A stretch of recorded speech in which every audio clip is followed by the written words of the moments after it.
Well, greetings and salutations, everybody. Welcome to the John Campea Show here on my YouTube channel. I'm, of course, your host, John Campea, and it is an honor and a privilege to have you guys joining me here today as we talk about all of our favorite things, movies and television shows and all that kind of good stuff. And listen, I'm going to let you guys know how today's show is going to go. I have picked out 3 topics that you guys have emailed into me to let me know you want us to talk about. How do you get a topic or a question on the John Campea Show? It's easy. You just email me anytime at john@thejohncampeashow.com.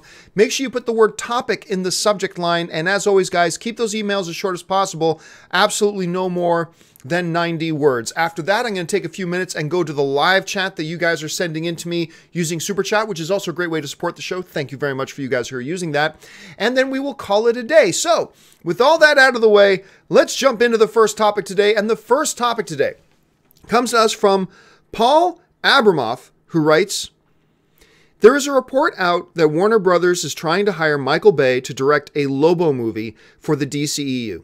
I've been wanting a Lobo movie for a long time, but this is some bull. The Last Night was one of the worst films I've seen in my life. How can anybody at WB think he's the answer to turning things around? All right, thanks a lot for the question, Paul. And yeah, so of course the report came out. We've actually been talking about it, it feels like, for days now, but really the report just came out yesterday afternoon. Broke that Warner Brothers is not just like talking to Michael Bay, they are trying to get Michael Bay. Like they want Michael Bay to direct their DCEU movie Lobo. Now, Lobo is a film that a bunch of people talked about. Actually, Dwayne "The Rock" Johnson, if I'm not mistaken, at one point was in talks to possibly play Lobo years ago. Like, this is long before the Black Adam thing and everything like that. So if I'm not mistaken, I think he was even in talks to do that. So this is a project they've kind of been kicking around a little bit for years and years and years and years. And now they're apparently talking to Michael Bay. Look, and not just talking to him, like I said, they're trying to get him. Here's one of the excerpts from that report that came on. This is a key excerpt here. Prolific action director Michael Bay is being eyed to direct his first ever superhero movie, Lobo, which DC and Warner Brothers, with DC and Warner Brothers, should say, hope could be their answer to Deadpool, multiple insiders told The Wrap exclusively. Bay met with DC to discuss the project and gave some notes that Wonder Woman writer Jason Fuchs will incorporate into a rewrite, the insiders told The Wrap. The studios plan to show the rewrite to Bay to see if they can make a deal, the insiders said. I put up on my personal Twitter yesterday that if I still had my panic button, I would be beating the hell out of it right now. What are they thinking? Now, I mentioned on Open Mic yesterday that, you know what, as many of you know, from time to time, I am actually a mild Michael Bay defender. He has made some films that I enjoy, as a matter of fact. But the reality is here, what he has done to the Transformers franchise is a crime against humanity. It's certainly a crime against film fans everywhere. They are some of the worst big budget dreck you will ever see in your life. Now, I'm a fan of the first movie. Like, I like the first Transformers movie. I'm a defender of the first Transformers. Not only do I like it, I really like the first Transformers movie. But everything after that has been piles of dog crap. On top of cow manure, on top of, decomposing crow bodies. I mean, they're just awful. Now, yes, I will make the case that Michael Bay has made some pretty decent films. However, let's look back at the last 20 years. The last 20 years. So films he's made since like 1998. Okay, any films he's made after 1998. Let's take a look at this. Okay, we'll ignore the Faith Hill music video. We'll give him a pass on that. Pearl Harbor, crap. Bad Boys 2, not so good. We'll give him a pass on the Lionel Richie collection. The Island, crap. Transformers, I'm with you on Transformers. I'm good for Transformers. Yay, Transformers. Okay, let's keep going. So we got Transformers. Transformers Revenge of the Fallen, crap. Transformers Dark of the Moon, crap. Pain and Gain, I actually kind of like Pain and Gain. I'm not jumping down about it. I've never called it a great movie, but I will give credit where it's due. I kind of liked Pain and Gain. I did, so I'm going to call it as I see it. I like Pain and Gain. Transformers Age of Extinction, crap. I thought 13 Hours was okay. And Transformers The Last Night, absolute crime against Hollywood, a crime against movie fans everywhere, a crime against humanity. And here's some of the things that really makes me concerned about this. Now, prior to that, I mean, he did The Rock. I really like The Rock. He did Armageddon. I know a lot of people hate Armageddon, but I will admit it's one of my guilty pleasures. But that's over 20 years ago. Look at everything he's done the last 20 years. He's squeaked out a couple of decent things. But working in this world, that like Transformers, comic book movies, whatever, he has completely crapped the bed, other than the first Transformers movie. And I know there's a lot of people who don't even like the first one. I do. Now, what gets really concerning to me is, well, let's look at the last part of that first paragraph there. Lobo with DC and Warner Brothers, hope could be their answer to Deadpool, multiple insiders told The Wrap. Well, first of all, I don't know what anybody over at Warner Brothers is worried about. We have to make our version of Avengers. We have to make our version of Deadpool. We have to make our version of that. No, just make, you've got, Warner Brothers, you have great characters. You have some of the best comic book characters in the history of the medium. You don't need to make your version of Deadpool. And the very fact that there are executives over at Warner Brothers who are even thinking that way, to me, is extremely concerning. But let's go beyond that. Let's now talk about, okay, they want to make their version of Deadpool, which means something fun, funny, a comedic. Okay, that's fine. Nothing wrong with that. You want to make a fun, funny, comedic kind of exciting movie? Nothing wrong with that. That's great. You want to get the director who gave us Little Robot humping Megan Fox's leg? That's your answer to Deadpool's humor? You want to get the director who gave us giant robot testicles? That's your answer to Deadpool, is to go out and get that guy whose whole idea of the geek culture humor is, hey, let's get a little robot and hump the girl's leg. Hey, let's get giant testicles, giant robot testicles. Oh, that's hilarious. People would love that. What are you thinking? Like, seriously, I just have no concept about what they think. And you guys, I've taken a lot of crap from you guys because I constantly try to look on the bright side when it comes to Warner Brothers. Warner Brothers is a great studio when it comes to anything other than the DCEU. And I have personally liked just about every DCEU movie they put out. But you guys have given me a lot of crap because I constantly try to be optimistic about Warner Brothers. I constantly try to look on the bright side. I call it like I see it. If something didn't work, I say it didn't work. If something is something the audience didn't like, I point it out. If the box office shows certain stats, I point it out. Yes, but I've taken a lot of crap from you guys about being overly optimistic about where it's like, yeah, okay, that happened, but now they've got this new leadership change. They've demoted certain people. They've promoted certain people, and they're righting the ship, you know? They're not the type of company who's just going to accept subpar results. They are going to right the ship. This isn't righting the ship. This is not righting the ship. Now, don't get me wrong. I'm not completely writing off Michael Bay. Michael Bay, say his next movie is a movie about like a smaller budget movie about a Marine who was a hero in one of the wars and stuff like that. Hey, that's his wheelhouse. That could be really good. I'm all on board for that. But I believe in the last 20 years, Michael Bay has shown this world is not something he exceeds in. And it just baffles my mind that they are actually even looking, not only looking at this, they're chasing him. Warner Brothers is chasing him so much, they even said, here, Michael, look at the script. Do you like the script, Michael? Then Michael makes changes to the script, which I don't want, gives notes back to them and says, here, rewrite the script with my notes. And now Warner Brothers is going, yes, sir. Yes, Mr. Bay. And they're running off and rewriting the script so they can bring the script back to him and say, now do you like it, Michael Bay? Now will you direct our DCEU film? What the hell is happening? The one interesting thing that I will say is actually a positive in all this is that according to a lot of the reports, one of the things that Michael Bay was asking for was to scale the film down a bit. According to the reports, we don't know if this is true or not, but according to the reports, the script as it was written was a $200+ million film. He said he wants to scale it back a bit, according to the reports. Hey, that's a good thing. That's a good thing. Call it what it is. That's a good thing. But this whole thing is just mind-boggling to me that this is happening. I panic button. I just don't get it. I don't get it. Anyway, guys, I've talked enough about that. Let's move on now to the next question, shall we? The next question comes to us from Monique Otay, who writes, I went onto Rotten Tomatoes to show my sister that Black Panther has a 100% rating, But notice it has dropped down to 99% because someone actually gave it a bad review. What does this do to the movie now, and what would motivate somebody to give it a bad review when it was holding 100%? All right, thanks a lot for the question, Monique. And yes, you're right. Black Panther, like every other movie out there, now does not have 100%. So we asked the question, what does this do to the movie? It doesn't do anything to the movie. It changes. What it does change is a neat trivia question saying, name the one big wide release comic book movie that has 100% on Rotten Tomatoes.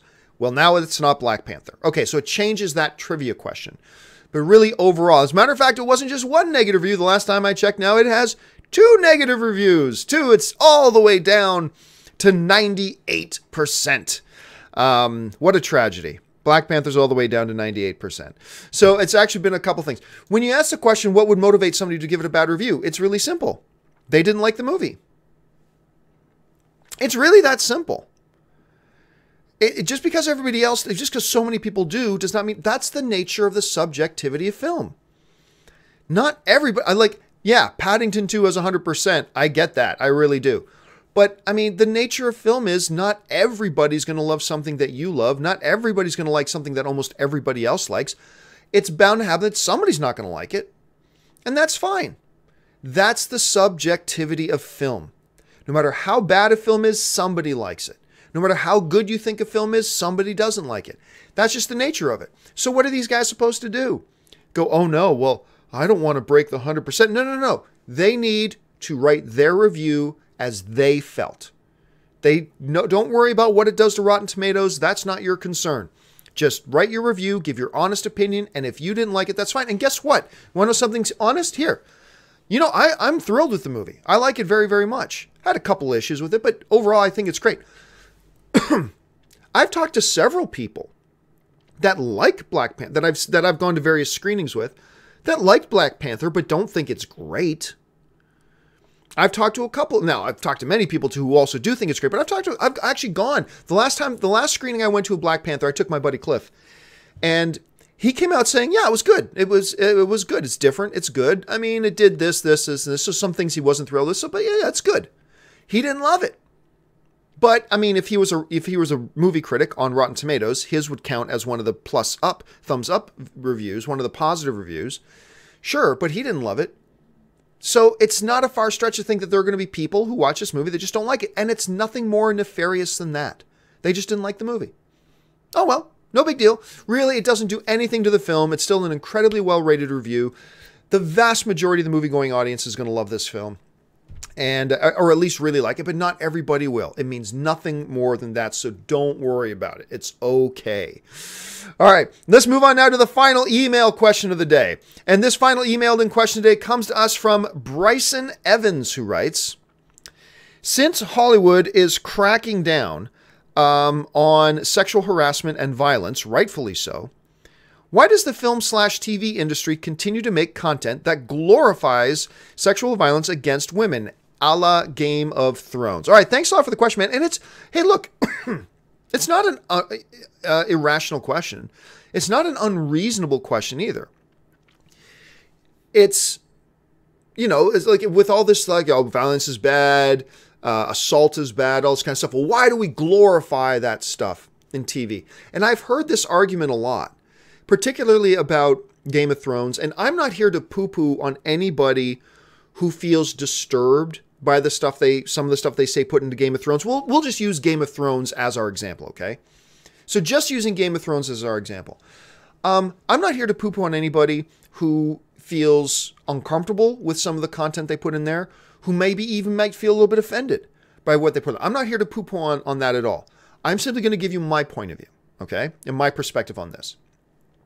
Whenever the issue comes up about violence, particularly against women in Game of Thrones, what's the first thing that usually comes up?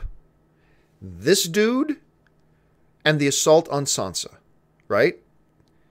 Ramsay Bolton, and his assault on Sansa. That is usually the first thing that comes up. And for good reason. It is a massively disturbing scene. I defend the use of it in there because of a couple of reasons. One, the purpose of the scene was to further drive in the audience horror of this character and to really drive in the horrible experience. If we're to really understand the depth of Sansa's pain and brokenness and rage and anger, I don't know that we as an audience would have felt it as much had they not had that infamous scene. That scene forever, for the rest of the Game of Thrones, you will understand that deep down in Sansa, you will feel it as an audience. You'll feel it deep down in Sansa. She has been broken and she has had pain and she has rage and anger, and the type of rage, anger, brokenness, and pain that changes a character. From a narrative point of view, from where I'm sitting as an audience member, it was not only an understandable scene to use, it was a vital scene to use. So that's 1.1 for me about why I'm okay with that scene. But this is probably the most important point in this. The term that you use in your email, understandably so, is glorifying. Let me get your exact words properly here. It glorifies sexual violence against women. There was, to me as an audience member, there was nothing in that show that was glorifying what this guy did, what this character did to Sansa. Nothing about that scene to me glorified it. If I as an audience member felt like they were saying, hey guys, this is cool, look what Ramsay's doing. If I ever felt that, click, click, I turn it off. But to me, it portrayed anybody that would do something like this is the most vile of creatures, the most villainous of creatures, the most evil of creatures. To me, there was nothing about it that glorified what was happening. As I, as an audience member, watched it, I never once felt it was composed in such a way that celebrated what was happening or elevated what was happening. It was happening to show something horrible being done by a horrible, vile individual. That's what the point of the narrative was. And so for me, again, I'm not here to poo-poo if you look at it differently. I'm just explaining why I look at it and go, yes. But here's an interesting thing. Whenever we talk about this issue, a lot of people, understandably so, will bring up the Ramsay and Sansa scene. Completely understandable. But nobody ever wants to talk about or brings up, everybody seems to be perfectly okay with the fact that Ramsay took his own newborn brother and fed him alive to a pack of hungry dogs. No, that's fine. Yeah, taking a newborn baby, throwing him alive to be eaten alive by a pack of hungry dogs, totally cool. That we have no problem with. I'm not trying to do a comparison. I'm just saying it does strike me as a little bit funny that, or what about, let's stick on the topic of Ramsay, right? Look what he did to Reek. Look what he did to Reek. Prisoned him up, then took a knife and cut his balls off. Like, there is nothing more horrific or horrifying of a thought to a dude.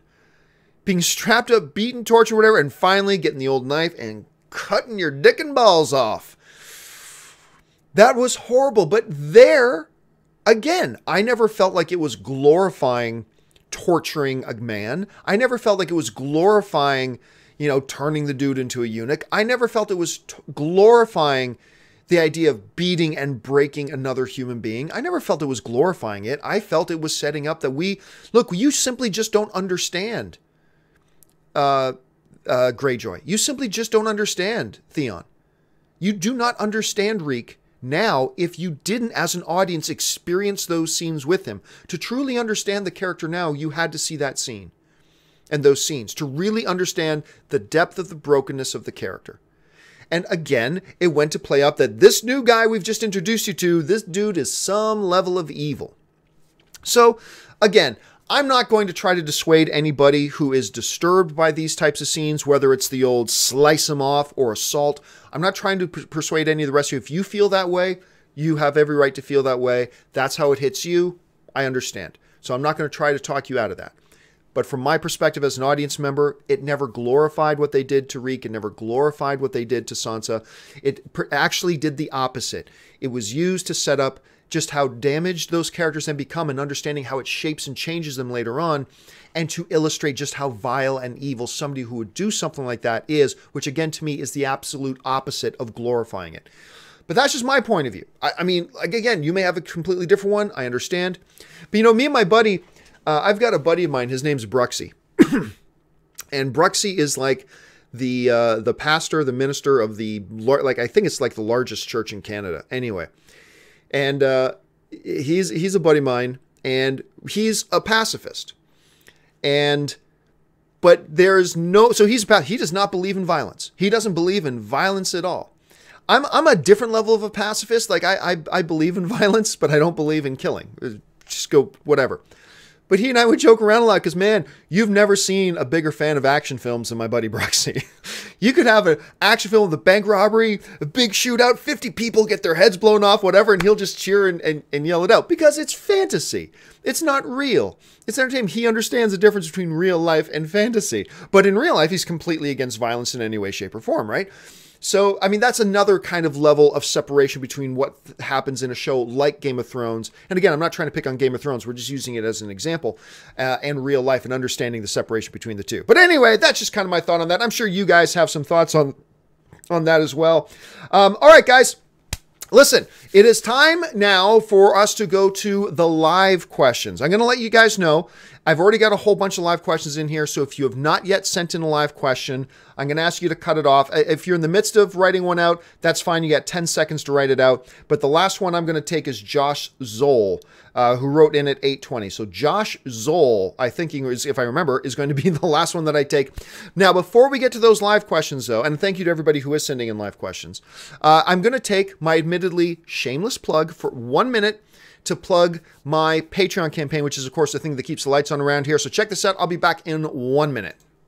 For those of you who have followed me for any period of time, you guys know that I made the decision recently to leave the corporate overlords. I no longer wanted to work for corporations. I wanted to be an independent content creator. And the only way I've been able to do that is by the support of my Patreon supporters. So what I would like to do is to ask you guys who watch my shows, who spend any amount of time with me every single month, to consider going over to www.patreon.com/John Campea.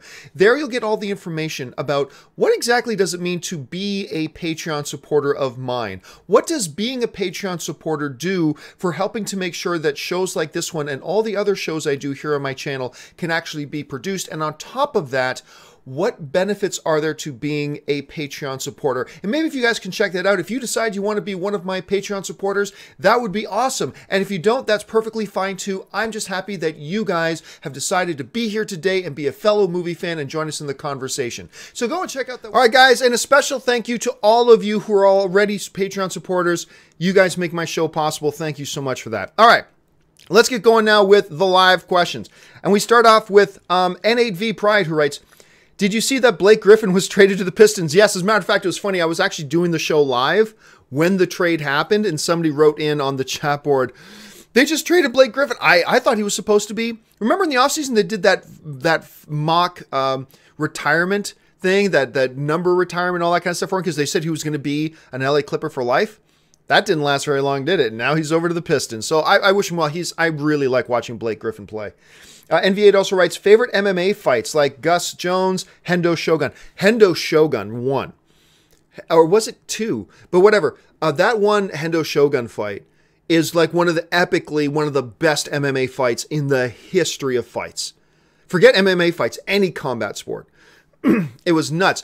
And I remember they put out this picture afterwards of the two of them in the hospital because they hospitalized each other and they got their arms around each other when they're like all swollen and beaten and cut and they're both in the hospital. It was great. It was these two warriors with amazing amounts of honor and respect for each other, went in there, just gave everything they had. It was one of the most unbelievable fights ever. But it's, to me, still the best fight and probably the most important fight in the history of MMA was the American Psycho Stephan Bonnar against Forrest Griffin. One of the most entertaining MMA guys in MMA ever in history. That fight changed mixed martial arts. That fight put MMA and put the UFC really on the map for people. So that's my favorite fight of all time. Mason Barr writes, what's the Zac Efron film that you always recommend? It's Me and Orson Welles, also with Claire Danes, who's kind of the love interest in it. Me and Orson Welles, it is the film that really made me go, and Linklater is the director of it. It's the film that made me go, holy crap, this Zac Efron kid can really act. I just adore the film. Not everybody loves it, but I adore the film. So if you really want to see a good Zac Efron performance, check out Me and Orson Welles. Rex Cousins writes, hey, John, I'm glad there is someone who will call out nutcases on both sides. Most people will call out one side and completely ignore the other. Well, and it's not a matter of picking sides. It's just a matter of trying to look at situations thoughtfully. And sometimes you'll do it right, and sometimes you'll do it wrong. But at least trying to look at it in a sensible way. There aren't always two sides to a story, but quite often there are. And I just believe in trying to be level-headed, and sometimes I fail. I mean, it's me, for heaven's sakes. Obviously, sometimes I fail. But, I mean, at least trying to look at things that way. But thanks for mentioning that, Rex. I appreciate that. NAV again writes, I predict Mountain kills Arya, and the Hound kills him. I don't know, man. That's a bold prediction. That is a bold prediction. I don't know that Arya dies. I think she probably makes it all the way through. But let's remember this moment, because if you're right, you're going to be hailed as a genius. Orange Hand writes, Superman Returns. Criticized for being too much like the Christopher Reeve one, not taking risks, and not enough action. Man of Steel. Criticized for not being enough like Christopher Reeve, taking too many risks, and lots of action. WTF. Well, I mean, to be fair, look. I like Superman Returns very, very much. And I loved Brandon Routh in the role very much. I'm a big Brandon Routh fan, as a matter of fact. But to be fair, there is a valid criticism about Superman Returns that it's a Superman movie and he literally doesn't fight anybody. That's a problem for this genre. You don't have to make your movie all about the whiz, boom, bang, big fights every 10 minutes. You don't have to do that, but it was a Superman movie without any Superman ever fighting anybody. That was problematic. And I think there was a way that he could have been, that Bryan Singer could have made this very character-centric film, which is why I love the movie, with adding in a few action beats and giving him a true foil. And that was a legit concern. So, I mean, what you're saying is true, but I mean, also keep in mind there were some valid criticisms about Superman Returns. I don't get any of the criticisms about Man of Steel. I think that movie's, again, a masterpiece of the genre, but that's just me. Anthony writes, hey, John, Siobhan Dixit here. For some reason, I'm able to send super chats. I guess you mean from your other account, but would never miss a chance to support you. Keep bringing the filthy. Thank you so much, Anthony or Siobhan. I'm just going to go with Anthony because I'll forget later. Thank you so much. I appreciate that, man. Jacob Venko writes, Venom trailer at 1:16. When someone asked John Campea if a talented actor X should be a good fit for the role. I'm going to assume, Jacob, you're referring to the spot in the trailer when Tom Hardy's head goes, ah! And yes, that is sometimes me inside. Very well astute observation, Jacob. Anthony writes, I consider Star Wars to be more of a franchise than a universe, as Star Wars is on the title of every film. Its box office should be compared to the Avengers films, not the entire MCU, in my opinion, as you often do. Well, I disagree. It is a shared universe. Every movie that comes out is canon within the same continuity and repercussions of the other films. In that sense, so like Rogue One is shared universe.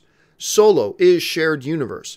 Every other movie they're going to come up with is shared universe. So I'll disagree. I understand where you're coming from, but I'll disagree with you on that. I do consider it more than just a franchise. It is also its own shared universe. Mason Barr writes, 50 Shades started and the wife is already asleep. Let her sleep. My best advice to you is let her sleep. Unless you think she's going to drag you back to go see it again because she fell asleep. In that case, wake her ass up, so you don't have to get dragged back to this again. Otherwise, just let her sleep. Let her miss this train wreck. BK11648 writes, since the Oscars use one formula to determine nominees for Best Picture and another method for all the other nominations, should they be the same? No. Because, look, I actually produced a video a while ago over at the last place I worked about understanding how the Oscar nominations work. And no, there is a very good reason why the system they use, I mean, it's still the basic fundamental system. Fundamentally, it's the same system to vote for Best Picture as it is for all the other nominees. It's just the initial stages of bringing up the nominees. And if you watch that video, which is like 6 or 7 minutes long, it clearly lays out why they need to do it differently for the other categories as opposed to this. And it does make perfect sense. So it's a very valid question, BK, but I think the way they do it is the right way to do it for those reasons. Look up that video. Look up how Oscar nominations are done. And you should be able to find the video, and hopefully that explains it well. Luis Francisco writes, "Hello, John. What do you do without the TV cable? I have a Roku and Chromecast, and I am thinking about canceling the TV cable system. Any tips on that?" No, man, I canceled my cable service like 7 years ago. 7, 8 years ago, I lost track. My main thing is obviously Netflix and Hulu. And then I'm a big Google guy, so I have Google Play. I'm an Amazon Prime member because I order a lot of stuff, so that gets me the Amazon Prime programming as well. And then I also have like YouTube TV. Or I've used them all. I've used Sling TV, I've used Direct Now, I've used YouTube TV, where they give you like 40 or 50 of the biggest, most important live streaming television if you want on your thing. And that costs you anywhere from 20 to 30 bucks, right? I think YouTube TV is like 35 bucks a month, whatever. So I've always been very happy. But I would say if you've got Google Play, Amazon Prime, Netflix, and Hulu, you're pretty much set. And then if you want to go one step further to have some of your live streaming sports, your live broadcast, stuff like that, then pick up either Sling TV, which is very good, YouTube TV, which is very good, and I think you should be perfectly happy. Lee Mallinson writes, do we overreact to non-news? WB not confirmed Lobo. No, it's not confirmed, but I mean, when the biggest trades are telling you that Warner Brothers is even talking to Bay to do Lobo, that is something worth reacting to. It is something, knowing that this is a possibility being set up, that is worth reacting to. Especially when you're trying to hope that it doesn't actually happen. So, look, that they're talking to Michael Bay and they're redoing the script to try to make it to fit what Bay likes because Bay may want to do a Lobo. That is not non-news. That's real news. Them actually signing the deal is another piece of news, but make no mistake about it, this is not non-news.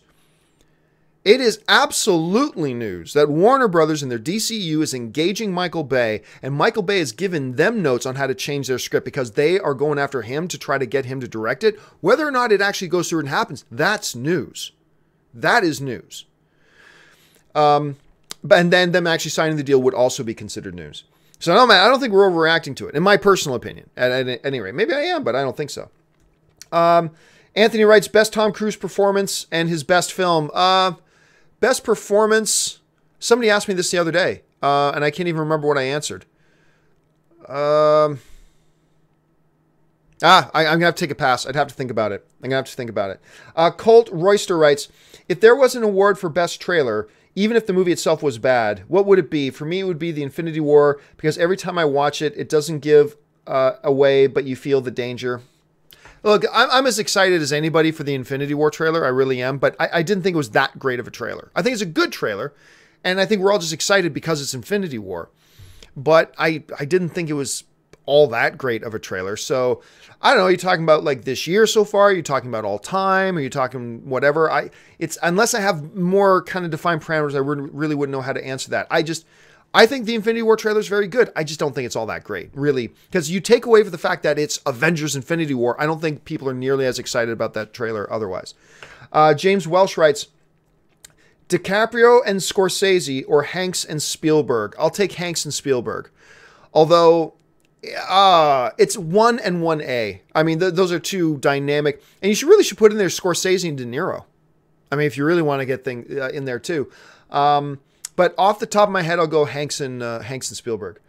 Entertainment Buddy writes, I must be the only person on the planet that liked the Emoji Movie. Egregious product placement aside, I enjoyed it maybe because of low expectations.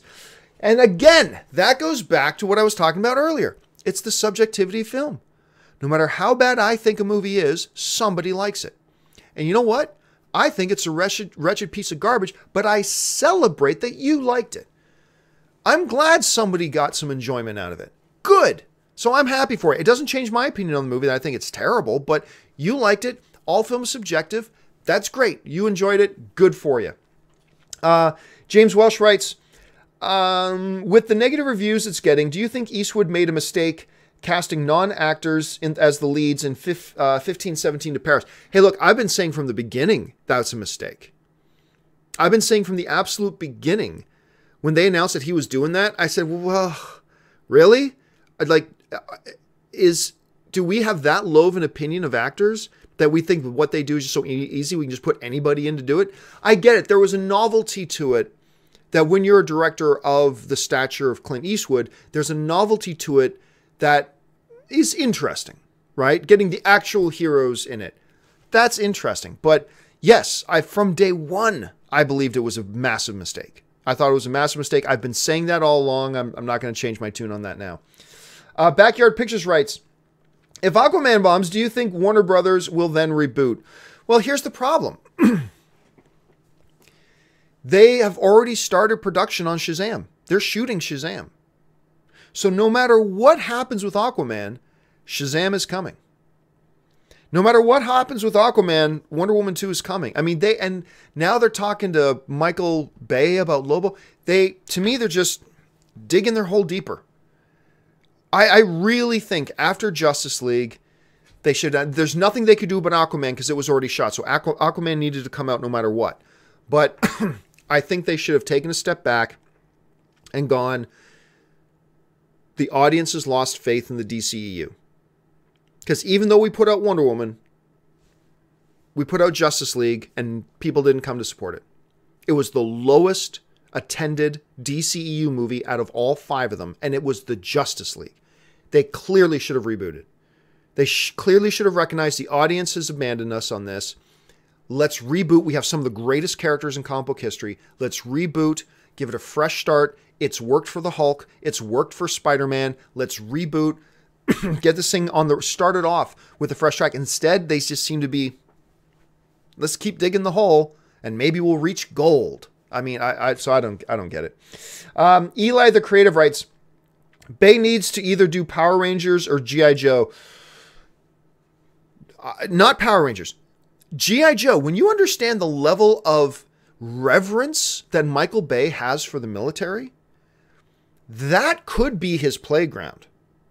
G.I. Joe that's not a far stretch. Just because of the amount of pure honor and reverence that Michael Bay has for the military, you suddenly, maybe that's not a bad idea. G.I. Joe, no, I'm not so much with you on the Power Rangers thing, but G.I. Joe wouldn't be a bad idea. Anthony again writes, thoughts on Drives 2011, Ryan Gosling is a legend. Well, Ryan Gosling's not a legend. He's good, but he needs to put together a whole lot more great films on his resume before he's considered a legend. I liked Drive very much. I thought Drive was a really good movie. Todd Tubbs writes, is it possible to view a director's films separate from his actions? For example, Roman Polanski. I love Ninth Gate. Look, here's the thing with me. And I don't think there's a correct answer to this, and I may even flip-flop on this a whole bunch. Here's how I feel. Let's take Kevin Spacey, for example. Knowing everything about Kevin Spacey now that we know, I would be very uncomfortable watching any movies with him moving forward. However, it actually doesn't change how I feel about and see the movies he's done. I still love Baby Driver, and I still love him in Baby Driver. I still love Usual Suspects. You guys know it's always been in my top 10 best films ever made. I love Usual Suspects. I still love Usual Suspects. So, and that's weird that I feel the way, and I can't even explain it. I know that if a new movie was coming out with him, I'd feel very icky about going to watch it, but I have no problem with the films that he's already done. I've already found a place in my heart. It doesn't change. Hey, that's him off camera. This is a fictional character on screen I'm writing or that I'm watching.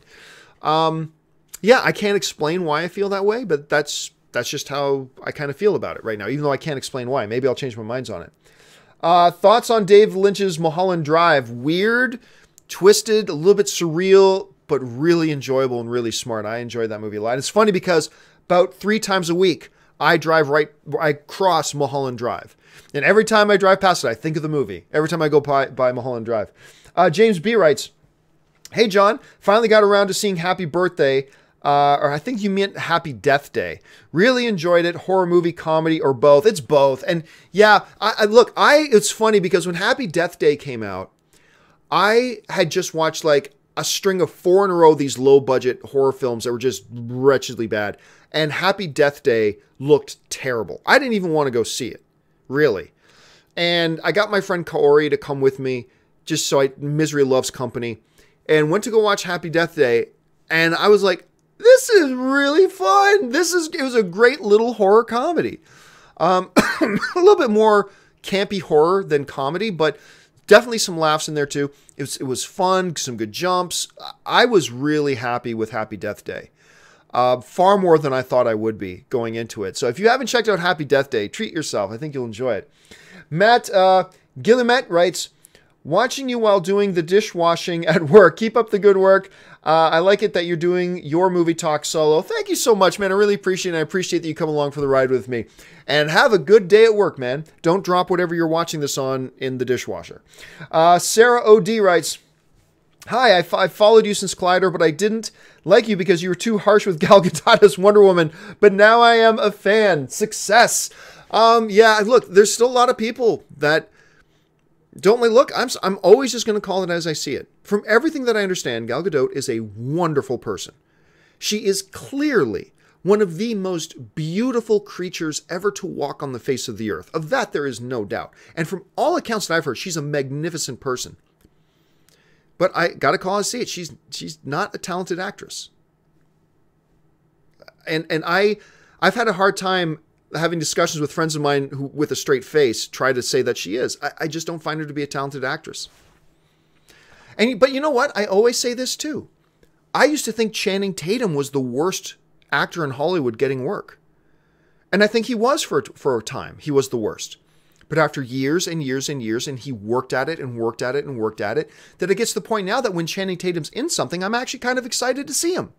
That can happen with Gal Gadot. It absolutely can happen with Gal Gadot. She just isn't there yet. Yeah, which is why I don't think you see tons of directors rushing out to try to get her in their movies. I mean, that's my thought on it. But anyway, my opinion on that hasn't changed. And I know that ticks a lot of you guys off. Fine. But it is how I feel. It's my honest opinion. Let's see. Dirty Dan writes, given the option, would you greenlight a George Lucas directed anthology film? Nope. No. I worship at the altar of George Lucas. He is a small g deity god to me, but he showed with the prequels that he is best George Lucas is best coming up with the story. Because I would argue that if you sit down and just read a one-page synopsis of the prequel films, it's a really good, there is the bones there for some really good movies. But then he made the mistake of making himself the director of them, and that's kind of where it fell apart to me. So no, I probably wouldn't be interested. Anthony writes, I hate when people overlook how crucial of a role themes and soundtracks play in a film. Stay in Interstellar by Zimmer is one of my all-time favorites. Well, I mean, I think you just need to understand that a lot of audiences, like, here's the thing. Great visual effects are the ones you often don't notice. Great soundtracks are also ones you often just won't notice because they just become such a part of the scene. They become just such a part of the movie that you don't even really think about it. And so it's understandable that a lot of average movie fans don't really appreciate it as much. I got a friend of mine named Dorina who is just a movie soundtrack fanatic. You could hum her 5 bars of any soundtrack of any movie ever and she can tell you what it was. So, and I hope more and more people grow to appreciate the art of it. Jack just sends in a super chat to support me. Thank you so much, Jack. I appreciate that. And where are we now? That was Jack. Okay, Eli the Creative writes, Warner Brothers should just focus on Superman Man of Steel 2. Honestly, they should just focus on rebooting. I mean, I love Man of Steel. I would love to see Man of Steel 2. But really, I still believe what they really should do is reboot the universe. But that's just me. Drinks on Me writes, going to see Black Panther this weekend, but from commercials and clips, I'm a little concerned about the special effects. Looks a little too video gamey. Am I right to be worried? You know, this comes up quite often. As somebody who's seen the movie, I can tell you, quite often, visual effects don't look the same on broadcast television as they do on the big screen, because they're made with certain resolutions in mind. They're made to be seen a certain way. And sometimes visual effects that look great in the movies, you watch on a TV screen later and it's like in a trailer or something, and it does not look nearly as good. They do some very ambitious things with their visual effects in the movie, but just trust when I tell you that the visual effects do look better in the movie than they look on the TV screen. I'm not going to sit here and tell you these are the greatest visual effects of all time. I'm not going to sit here and tell you that. But all I'm going to say is I think you will find that the visual effects on the big screen do look significantly better than they do on the television commercials. All right. And last question today. This is the one I said would be the last one I would take. From Josh Zoll. Is DC overestimating Lobo's popularity? Well, I don't know that they're overestimating it or underestimating it. I mean, who knows? We have no idea how much they're estimating Lobo's popularity. Just because they want to make a movie about the character, this is me now defending DC, just because they want to make a movie about the character doesn't mean they have this high estimation of about how much everybody loves him or how low it is. All we know is they want to make a movie about him. That's it. Hey, look, most people didn't know who Deadpool was. That's why they made a low-budget movie about him. That they were even considering making a movie about Lobo in the $200 million range is ludicrous. But if they want to reel it in, hey, yeah, maybe it could work. So I don't know how much they're thinking it's going to be big or not so big. All right, guys, that was the last question I said I was going to take. I noticed there are a couple more questions that came in after that, but I did say that the Josh Zoll one would be the last one I would do. But don't worry, guys. I will make sure I answer your questions first tomorrow on the John Campea Show tomorrow. I will get to your questions first that you sent in already. I, of course, would have done it on open mic today, but there is no open mic today because a little bit later today is the Weekly Hero, where we're going to look back. I'm sure we're going to talk more about this Michael Bay thing. We're going to talk about the Venom trailer. There's a whole bunch of stuff that happened in the world of comic book movies this week that we're going to talk about. And I'll probably have to talk about the latest episode of Black Lightning. I love the latest episode of Black Lightning. Anyway, guys, that will do it for me. Make sure you hop down to the comment section, leave a thought and an opinion. Make sure you click the thumbs up button and subscribe to my YouTube channel while you're here. And of course, just follow me on Twitter, simply at John Campea. You can see my address right there. That will do it for me, guys. My name's John Campea. Thanks for joining me. And until my next video, bye-bye.